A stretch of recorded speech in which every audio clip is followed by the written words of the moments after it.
नमस्कार, आदाब। News with Syed में आपका स्वागत है। और हम बात कर रहे हैं राजनीति की।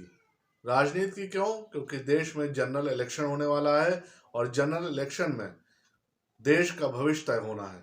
तो जाहिर सी बात है कि दोनों पार्टियां जो बड़ी पार्टी हैं, एक इंडिया अलायंस में कांग्रेस और एनडीए में बीजेपी, अपने अपने हिसाब से स्ट्रैटेजी बना रही हैं, अपने अपने हिसाब से उम्मीदवार डिक्लेयर कर रही हैं। लेकिन कांग्रेस के राष्ट्रीय अध्यक्ष मल्लिकार्जुन खड़गे ने आज एक बयान दिया है। कांग्रेस वर्किंग कमेटी की मीटिंग थी जिसमें उन्होंने साफ तौर पे कहा कि माहौल बदल रहा है।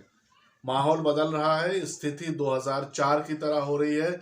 यानी 2004 में जब इंडिया शाइनिंग का कैंपेन अटल बिहारी वाजपेयी के प्रधानमंत्री के दौरान शुरू हुआ था, उस वक्त ये कहा जा रहा था कि बीजेपी और एनडीए 300 के पार सीट लाने वाली है। जाहिर सी बात है उस वक्त बीजेपी का ये नहीं आंकड़ा था, लेकिन एनडीए का आंकड़ा था कि 300 सीट पार जाएगी। लेकिन ऐसा नहीं हुआ। 2004 में जब चुनाव हुए तो भारतीय जनता पार्टी की अगुवाई वाली एनडीए और कांग्रेस की अगुवाई वाली यूपीए को जीत मिली। तो जाहिर सी बात है कि वैसा ही कुछ प्रेडिक्शन मल्लिकार्जुन खड़गे कर रहे हैं। कुछ दिन पहले टीएमसी के सांसद और वाजपेयी गवर्नमेंट में हेल्थ मिनिस्टर थे उस वक्त, और शिपिंग मिनिस्टर थे शत्रुघ्न सिन्हा, जो 2004 में मंत्री थे, उन्होंने साफ तौर पे कहा कि माहौल ऐसा ही लग रहा है कि हाइपर ज्यादा है, लेकिन जमीन में अंडर करंट अपोजिशन के फेवर में है। क्या ऐसा है?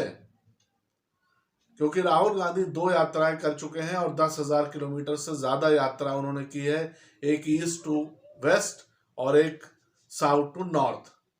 उसका फायदा भी हुआ है, कांग्रेस के सॉलिडिफाई हो रही है। लेकिन कांग्रेस के साथ दिक्कत ये हो रही है कि कांग्रेस के नेता लगातार पार्टी छोड़ रहे हैं और उससे पार्टी की जो स्ट्रेटेजी है वो लीक हो रही है। दूसरी बात यह है कि कांग्रेस के पास उनका रिप्लेसमेंट नहीं है। कल ही रोहन गुप्ता जो पार्टी के प्रवक्ता थे, उन्होंने अहमदाबाद सीट से चुनाव लड़ने से इनकार कर दिया। ये किसी भी जीतने वाली पार्टी के लिए सही नहीं है, या चुनाव में जाने वाली पार्टी के लिए सही नहीं है। लेकिन सवाल यह है कि माहौल बदल रहा है क्या? जाहिर सी बात है कि देश के मुद्दे जो गर्म हैं उसमें महंगाई, बेरोजगारी और जो अन्य कारण हैं उसको कांग्रेस और उनकी अगुवाई वाली एनडीए अलायंस हाईलाइट कर रहा है। लेकिन एनडीए कह रहा है सब कुछ ठीक है। भारतीय जनता पार्टी में नरेंद्र मोदी का सिक्का चल रहा है, उनकी पॉपुलैरिटी सबसे ज्यादा है, और तमिलनाडु में भी एआई के जरिए तमिल में स्पीच दे रहे हैं, तो उनके करिश्मा अलग है।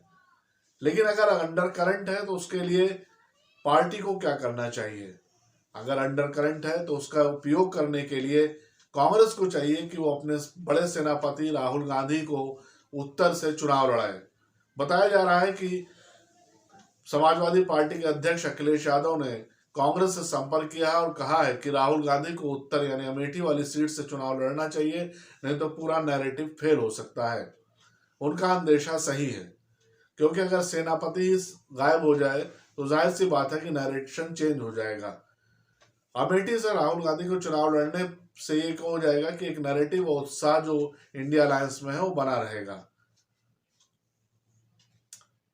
ऐसा लग रहा है कि ग्राउंड में माहौल थोड़ा बहुत बदल रहा है, तब्दीली आ रही है। इसलिए भारतीय जनता पार्टी को इस बात का पूरा अंदेशा है और पूरी जानकारी है। इसलिए बीजेपी बढ़ बढ़कर छोटे दलों से अलायंस कर रही है।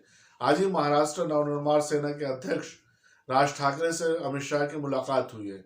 इससे पहले आंध्र प्रदेश में अलायंस हुआ, उत्तर प्रदेश में छोटे दलों से अलायंस कर रहे हैं, नॉर्थ ईस्ट में छोटे दलों से अलायंस कर रहे हैं। तो अलायंस भारतीय जनता पार्टी इसलिए करे कि कहीं कोर कसर ना रह जाए। हालांकि अगर माहौल बदल रहा है तो उसमें कांग्रेस को और बल लगाने की जरूरत है।